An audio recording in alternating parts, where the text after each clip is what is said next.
पच्चीस को मतदान है और उससे ठीक 8 दिन पहले यानी 16 तारीख को बीजेपी ने अपना संकल्प पत्र जारी कर दिया है। इसमें कांग्रेस की हर गारंटी, कांग्रेस के हर वादे की काट नजर आ रही है। ऐसे में सवाल यह है कि क्या बीजेपी ने जो संकल्प पत्र बनाया है उसमें कांग्रेस के वादों, गारंटी की दबाव की छाप है। नमस्कार, स्वागत है आप सभी का। आपके साथ मैं हूं स्वप्निल। कांग्रेस घोषणा पत्र लाने में लेट हो गई। हालांकि 7 गारंटी मैदान में उतार चुकी है जो काफी लोक लुभावन है। इधर बीजेपी का संकल्प पत्र भी लोक लुभावन वादों का पुलिंदा है, जिसमें मुफ्त से कोई गुरेज नहीं किया गया है। लेकिन कुछ विडंबनाएं भी हैं जिसे एड्रेस करने के लिए आज हम इस चर्चा में शामिल हो रहे हैं। स्वागत करता हूं मैं आप सभी का। आपके साथ मैं हूं स्वप्निल। मेरे साथ जो गेस्ट जुड़ रहे हैं आपको इंट्रोड्यूस करवा देता हूं। लक्ष्मीकांत पारीक जी बीजेपी का प्रतिनिधित्व कर रहे हैं और डॉक्टर हेमंत भाई गोयल राजनीतिक विश्लेषक हैं। स्वागत है आप सभी का समाचार प्लस पर। हेमंत भाई जी, आपसे शुरुआत करना चाहता हूं मैं कि बीजेपी का जो घोषणा पत्र है, क्या आपको उसमें ऐसा लगता है कि कांग्रेस की जो 7 गारंटियां हैं या कांग्रेस जिन वादों की बात कर रही है उसका दबाव इसमें आपको नजर आता है छिपा हुआ बिटवीन द लाइंस? स्वप्निल जी, आज जो संकल्प पत्र बीजेपी ने घोषित किया है उसमें मुझे किसी प्रकार का दबाव इसलिए इसमें नजर नहीं आता कि आप देखिए 2018 में जब कांग्रेस की सरकार आई तो गहलोत जी ने उसको सरकारी दस्तावेज घोषित किया और सरकारी दस्तावेज घोषित किया, साथ में यह भी कहा कि साहब हम तो चुनाव घोषणा पत्र को गीता मानते हैं, कुरान मानते हैं, बाइबल मानते हैं। लेकिन हमने 5 साल में देखा कि कितने इनके चुनावी घोषणा पत्र पूरे हुआ, कितना धरातल पर उतरा और क्या हुआ वो सब हमने देखा। 5 साल हमको निकल गए। अब हम बात करते हैं बीजेपी की संकल्प पत्र की। देखिए, इससे पहले कांग्रेस ने 7 गारंटियां दे दी। अब गारंटी उसमें उन्होंने ये नहीं दी, क्योंकि मैं तो ग्राउंड पर मैंने बहुत लोगों से बात करी, उसमें गारंटी ये नहीं मिली कि भैया दोबारा कांग्रेस की सरकार आई तो क्या तुष्टीकरण की नीति नहीं होगी। क्या तुष्टीकरण की नीति पर तो कांग्रेस का पेटेंट है, आजादी के बाद वो करती आ रही है। अरे क्या मानेसर कांड दोबारा नहीं होगा क्या? पूरे 5 साल अशोक गहलोत बनाम सचिन पायलट करते करते निकल गए, क्या ये नहीं होगा क्या? अरे क्या महिला अपराध नहीं होंगे क्या? महिला अपराध के मामले में कांग्रेस नंबर 1 हो चुकी है, क्या वो नहीं होगा? तमाम तरह की स्कीम जो हुए, चाहे जल जीवन मिशन को लेकर हो, लेकिन भाई मैं ये कहना चाहता हूं, जैसे 500 रुपए सिलेंडर की बात है तो 450 रुपए सिलेंडर की बात की गई है। फ्री एजुकेशन की बात है, महिलाओं के लिए पैसों की बात है तो वो भी यहाँ पर की गई है अलग अलग तरीके से, बेटी पैदा होने पर या मेधावी होने पर या तमाम चीजें। मैं ये कह रहा हूँ कि गारंटियों का एक दबाव था जो इनके वादों में रिफ्लेक्ट हो रहा है। स्वप्निल जी देखिए, फ्री एजुकेशन देना कोई गलत बात नहीं है। गलत बात कहां पर है? जो कांग्रेस ने कहा कि आप हमारी सरकार को रिपीट करिए, महिला मुखिया को हम 10,000 रुपए नगद देंगे। अरे 10,000 रुपए नगद देने से कोई महिला सशक्तिकरण नहीं हो सकता। अब जो बीजेपी ने जो तोड़ दिया, 2 लाख रुपए का नवजात शिशु जो फीमेल होगी 2 लाख का बॉन्ड दिया और जैसे जैसे उसकी एजुकेशन बढ़ेगी ना तब उसको पैसा मिलेगा। तो आपने आर्थिक सहायता को एजुकेशन से जोड़ा ना।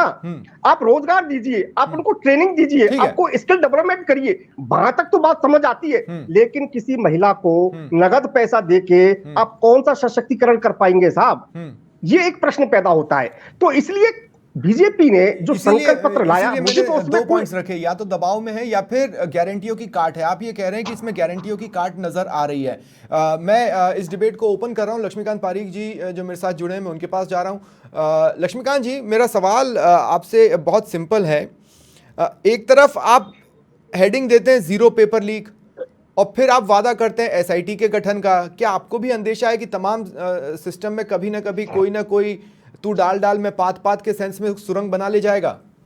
मेरे साथ कांग्रेस के प्रियदर्शी भटनागर जी भी जुड़ चुके हैं। प्रियदर्शी जी, स्वागत है आपका। लक्ष्मीकांत जी, सवाल आपसे था। नमस्ते।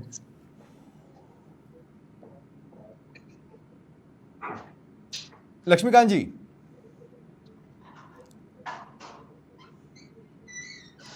लक्ष्मीकांत जी, मेरी आवाज मिल रही है आपको?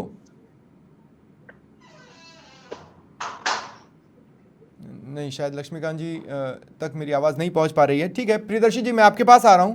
प्रियदर्शी जी, कैसा लगा आपको ये बीजेपी का घोषणा पत्र? सेंटर में आप विपक्ष में हैं, तो फिलहाल मैं आपको सेंटर के विपक्ष के तौर पर पूछ रहा हूं कि राजस्थान में बीजेपी जो घोषणा पत्र लेकर आई है वो आपको कैसा लगा? देखिए, भारतीय जनता पार्टी ने जो आज ये घोषणा पत्र जो आज जारी किया है वो सही मायने के अंदर भारतीय जनता पार्टी की सेंट्रल सरकार गवर्नमेंट और राजस्थान के अंदर जो विपक्ष है इनकी मिला जुला एक जुमलेबाजी है और इसको संकल्प पत्र की जगह जुमला पत्र का नाम देना ज्यादा उचित रहेगा क्योंकि इसके अंदर सिर्फ सपने दिखाए गए हैं और इसके अंदर कुछ नया नहीं है। भारतीय जनता पार्टी आम जनता के सामने अपना आप ही तो कहते हैं कि जुमला अट्रैक्टिव होता है। नहीं तो जुमला सर आपने एक चीज और बोली तो मैं आपको एक चीज और याद करा दूं कि भारतीय जनता पार्टी के नेता अमित शाह ने साफ तौर पे कहा है कि जुमला क्या होता है। जुमला वही होता है जो सिर्फ चुनावों के दौरान बोला जाता है, उसके बाद में उसका कोई महत्व नहीं रह जाता। तो मैं भी यही कह रहा हूँ, मेरा भी कहने का यही तात्पर्य है कि ये जो आज ये भारतीय जनता पार्टी का जो ये संकल्प पत्र है ये इनके कथनानुसार ही एक कोरा जुमला पत्र है जो सिर्फ चुनाव तक है, जबकि इन्होंने जो इसमें अंदर जो बातें लिखी है मैं वही बात क्लियर कर रहा हूँ ना, इसमें इन्होंने जो बातें कही हैं उसमें कोई नयापन नहीं है।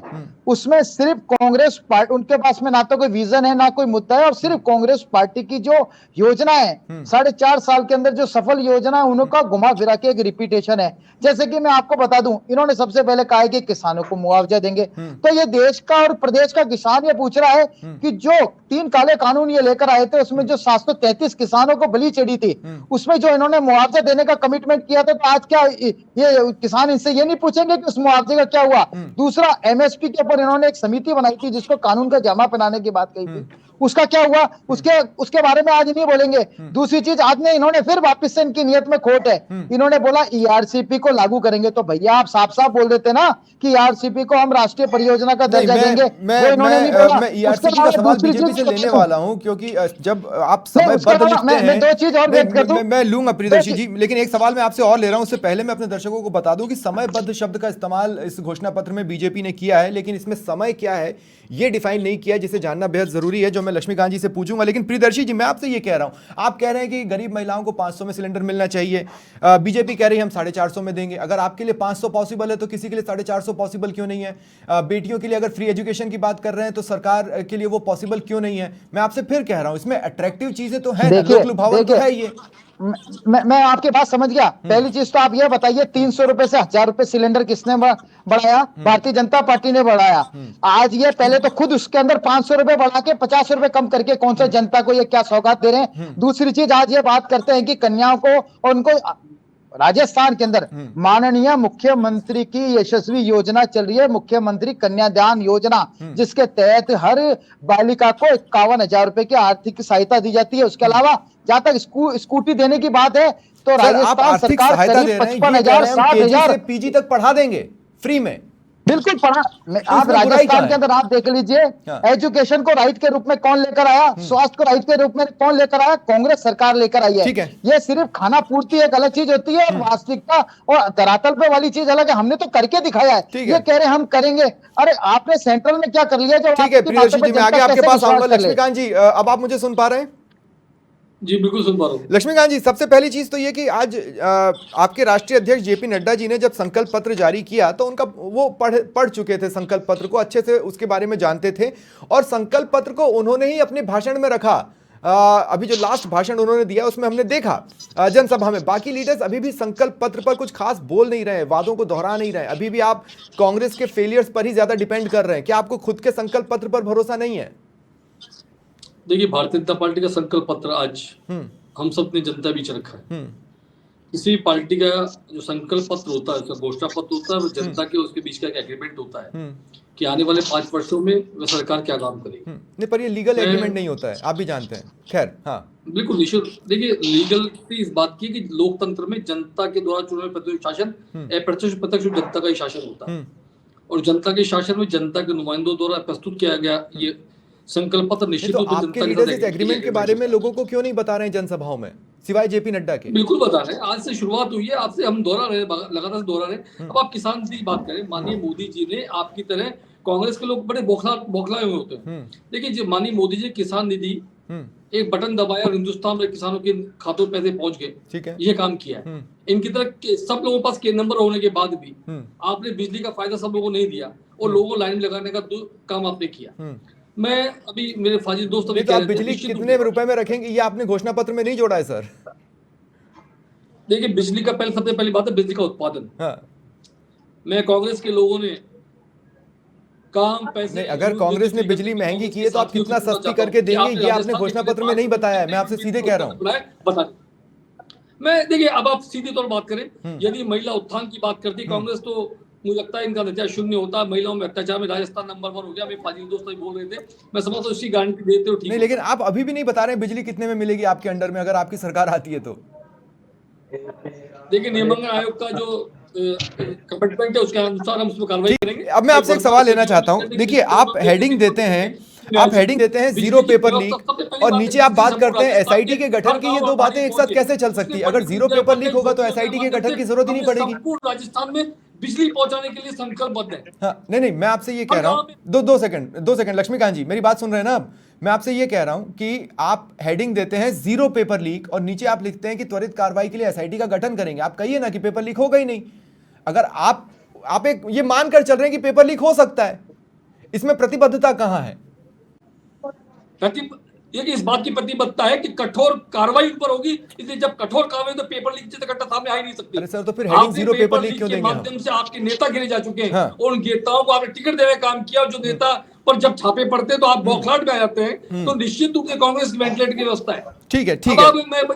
हमारी घोषणाओं की बात करें, हमारी घोषणाओं की बड़ी मेरे फाजिल दोस्त कह रहे थे हमने योजना लागू कर दी। अरे भाई आपने क्या किया? हमारी अन्नपूर्णा का नाम बदल के इंदिरा गांधी रसोई कर दिया। राष्ट्रीय योजना माननीय वसुंधरा सरकार की योजना थी, आपने उसका नाम बदल दिया। देखिए एक बात बताइए, क्या 450 रुपए सिलेंडर उज्ज्वला योजना के लिए आप जो वादा कर रहे हैं वो ये नहीं बताता कि सिलेंडर सचमुच महंगा है और आप इसे स्वीकार कर रहे हैं कि हाँ भाई सिलेंडर महंगा हो गया? दूसरी बात ये कि आप अन्न योजना की बात कर रहे हैं, आप कह रहे हैं कि जो केंद्र 5 साल देगा हम उसको लागू करेंगे। मैं ये पूछ रहा हूं कि जरूरत ना पड़े इसकी व्यवस्था का कोई वादा इसमें नजर नहीं आ रहा कि भाई 80 करोड़ परिवार कभी तो ये छोड़कर अपने बलबूते पे खड़ा होगा ना, पर वो तो नहीं दिख रहा घोषणा पत्र में। आप कह रहे हैं 5 साल तक हम देंगे। देखिए सबसे पहली बात, हाँ। जिन लोगों ने देश पे लंबे समय शासन किया वे लोग गरीबी हटाओ का नारा देते थे तो थक गए। आज लोगों ने 10 वर्षों मोदी जी पर विश्वास किया। राजस्थान की जनता माननीय मोदी विश्वास फिर से करने वाली है। निश्चित रूप से हम संकल्पबद्ध है कि जो व्यवस्था आप कह रहे हैं इसको हटाने का प्रयास करिए। अब आप उज्ज्वला योजना के सिलेंडर की बात कर रहे हैं। पहले 50 वर्षों में जब हमारी गांव की महिला तो आंखें झोंक रही थी, उस समय कांग्रेस लोगों को ध्यान नहीं। मैं समझ गया आपकी बात, लेकिन क्या ये स्वीकारोक्ति है कि हाँ महंगा है सिलेंडर दे दिए? आपने क्या किया? ठीक है, मैं आपके पास आऊंगा लक्ष्मीकांत जी, मैं आऊंगा आपके पास आऊंगा। हेमंत भाई जी, मैं एक बार फिर आपके पास आ रहा हूं। और हेमंत भाई जी, मैं आपसे ये कहना चाह रहा हूं कि देखिए कुछ चीजें साथ में नहीं चल सकती। एक तरफ आप कहते हैं कि जितने भी खाली पद शिक्षा विभाग में पढ़े और पुलिस में पढ़े हम उनको भर देंगे, और आप सिर्फ 2.5 लाख नौकरियों की बात करते हैं, जबकि जो खाली पड़े पद है वो इनसे कई ज्यादा संख्या में है। आपका वादा सिर्फ 2.5 लाख तक दौड़ रहा है। आप जीरो पेपर लीक की हेडिंग देते हैं और आप कहते हैं कि हम एसआईटी का गठन करेंगे। आप अन्य योजना को अभी भी 5 साल तक लागू करने की बात करते हैं। आप इसकी बात नहीं कर रहे हैं कि कैसे उन लोगों को उस लाइन से बाहर लाया जाए कि उन्हें इस तरह के फूड पैकेट्स की या अन्य योजना की जरूरत ही ना पड़े।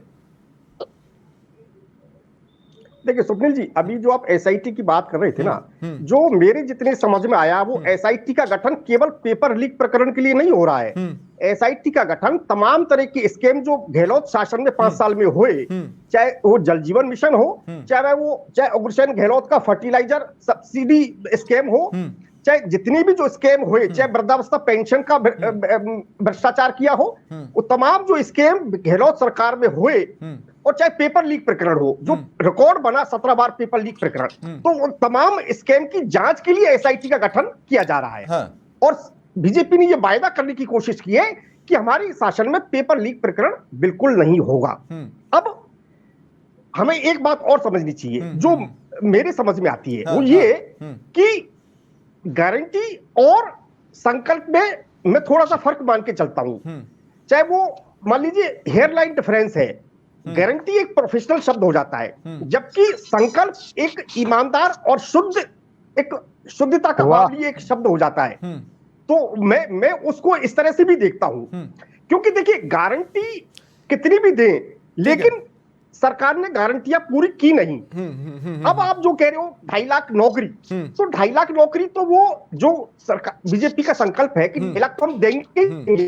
लेकिन मैं एक चीज और ये मान के चलता हूं कि हमें सरकारी नौकरियों का रुझान भी कम करना पड़ेगा। नहीं, उसकी भी बात इसमें हालांकि की गई है। कौशल विकास केंद्र जो की काफी महत्वाकांक्षी योजना थी सेंटर की भी, और स्टेट जहां जहां बीजेपी की गवर्नमेंट है जिन स्टेट्स में वहां पर भी उसमें यह बात की गई है कि अब जिनको कौशल दे दिया गया है वो इसे रोजगार में कन्वर्ट कर पाए, इसका एक एटमॉस्फेयर बनाने की कोशिश होगी। ये इस घोषणा पत्र में दिखाई देता है। इसी पर बातचीत जारी रखेंगे। एक छोटे से ब्रेक के लिए रुक रहे हैं, जल्द हाजिर होंगे। ब्रेक के बाद एक बार फिर आप सभी का स्वागत है। चर्चा जारी रखते हैं। एक बार फिर लक्ष्मीकांत जी मैं आपके पास आ रहा हूं। लक्ष्मीकांत जी, मेरा सवाल यह है कि ईआरसीपी पर एक इतना बड़ा मुद्दा और कुछ लाइनें ही, और उसमें भी सिर्फ ये वादा कि समयबद्ध तरीके से करेंगे हम पूरा, लेकिन समयबद्ध में समय क्या है और समयबद्ध कितना लंबा जाएगा किसे पता। जबकि अगर आपको याद होगा गजेंद्र सिंह शेखावत जी का एक बयान काफी वायरल हुआ था, राज दे दो ईआरसीपी दे देंगे। देखिए, ईआरसीपी की मैं मुख्यतः बात करूं, मैं इसकी शुरुआत और उद्गम पर जाना चाहता हूं। माननीय अटल बिहारी वाजपेयी की 2004 में सरकार बनती है और 2000 जब सरकार बनती है, माननीय अटल बिहारी वाजपेयी सरकार बनती है, सरकार के समय माननीय अटल जी इस देश में नदियों को जोड़ने की बात करते हैं और नदी जोड़ने के समय सुरेश प्रभु की अध्यक्षता में कमेटी का गठन होता है। हम जानते हैं, हम 2017 में आकर 2023 तक आ चुके हैं। में आप सारी हिस्ट्री अगर आप जानते तो आप ये भी जानते होंगे कि माननीय कमलनाथ जी ने सीडब्ल्यूसी की मीटिंग के बाद इस पर साइन करने मना कर दिया, और यदि ये प्रोजेक्ट खत्म हुआ तो इसके जिम्मेदार कोई है तो अशोक गहलोत जी खास दोस्त। पर मैं ये कह रहा हूं कि जब वसुंधरा राजे सरकार के टाइम पर भी ये चीज भेजी गई थी तो वो तो रिटर्न ही आई थी ना। मैं आपसे ये कह रहा हूं समयबद्ध में समय क्या है, समयबद्ध में समय क्या है। देखिए, हर लोक कल्याणकारी सरकार अब जब अपनी योजना शुरू करती है तो योजनाओं को समय लगता है, और समयबद्ध रूप से जब उसको शुरुआत की जाएगी तो जब प्रोजेक्ट बनता है, डीपीआर उसकी बन चुकी है, जो आधी अन्य डीपीआर बननी है, और डीपीआर के बाद प्रोजेक्ट में जो समय लगता है, निश्चित रूप से टेक्निकल रूप से इसकी बात नहीं की जा सकती समयबद्ध क्या होगा उसका समयबद्ध। जब टेक्निकल रूप से उसको प्रोजेक्ट को सैंक्शन मिल जाएगी सीडब्ल्यूसी की, उसके बाद उसका चरण शुरू हो पाएगा। ठीक है, मैं कहना चाहता हूँ प्रियदर्शी जी, मैं आपके पास आ रहा हूँ। आपने 2 लाइन की बात की, ठीक है, शॉर्ट में बोलिए। हाँ, एक मिनट, मैं आपको उस लाइन में कहना चाहता हूँ जिस विषय पर आपने प्रश्न रखा है उस पर एक बात कहना चाहता हूँ।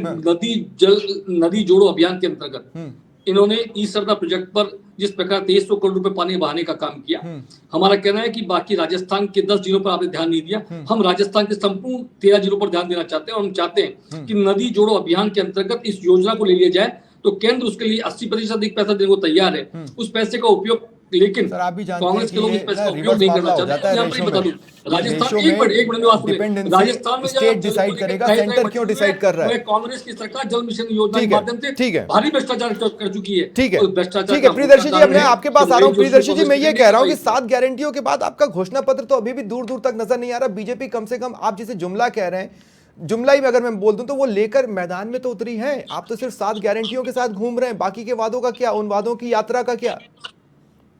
देखिए, राजस्थान के अंदर कांग्रेस सरकार ने 4.5 साल, पौने 5 साल से इतनी योजना, इतनी लाभकारी काम किए हैं। वही रोज की हमारी घोषणा मान लीजिए, वही हमारा संकल्प है, वही हमारी घोषणा है। और आज आप देख लीजिए, अभी आपके सामने जो संकल्प पत्र, हमारा घोषणा पत्र जो आएगा ना, हमारा घोषणा पत्र देखिए, इनके पूरे हवाई तीर से हमने गारंटी दी। अभी जैसे मैं एक बात बोल दूं, जो विषय विशेषज्ञ जी आदरणीय महानुभाव को आपने बैठा रखा है, मुझे ऐसा लग रहा है उनको भारतीय जनता पार्टी से अति प्रेम है। उन्होंने भारतीय जनता पार्टी का, मुझे लग रहा है, चश्मा पहन रखा है। जब कांग्रेस की गारंटी को तो प्रोफेशनल बोलते हैं और प्रोफेशनल बोलते हैं, और संकल्प पत्र को कहते हैं। मुझे इस वर्ड में ईमानदारी दिख रही है, जबकि टाइम लिमिट नहीं। मेरी बात सुनिए, आप इस तरीके से कोई न्यूट्रल बात करें तो उसका तात्पर्य भी नजर आ जाता है। एक तरफा बात करने से तो आपत्ति की स्थिति पैदा होती है ना। आज आप देख लीजिए, जो चीज हमने कर दी है, देखिए मैं आपसे कह रहा हूं, आपकी गारंटी आप अभी तक, जो चीज हमने कर दी है, और हम गारंटी के साथ बीच में सेंटर से मदद नहीं मिलेगी तो स्टेट गवर्नमेंट खुद ईआरसीपी को कर देगी। ठीक है, ये आपने गारंटी में नहीं जोड़ा है। रोजगार आपने गारंटी में नहीं जोड़ा है। बीजेपी 2.5 लाख रोजगार की बात तो कर रही है। आप मेरी बात सुन लीजिए, जब 2.5 लाख की बात कर रहे हैं तो जैसे मैंने कही सिर्फ कोरा जुमला है। 2 करोड़ नौकरी की भी इन्होंने बात करी थी।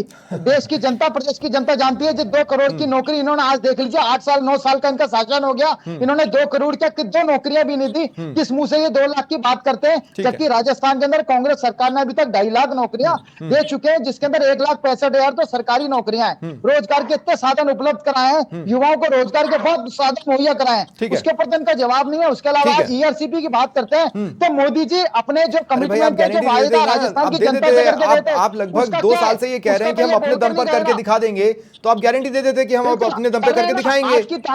आज की तारीख में ईआरसीपी का काम जारी है। ठीक है, 37,000 करोड़ रुपए हम दे चुके हैं। मैं क्लोजिंग कमेंट लूंगा, हेमंत भाई जी, मैं आपके पास आ रहा हूं। हेमंत भाई जी, क्लोजिंग कमेंट ये है कि जिस तरह के वादों का पिटारा है इस घोषणा पत्र में, उसे पूरा करने के लिए बहुत पैसे चाहिए और सरकारी खजाने की हालत किसी से छिपी नहीं है।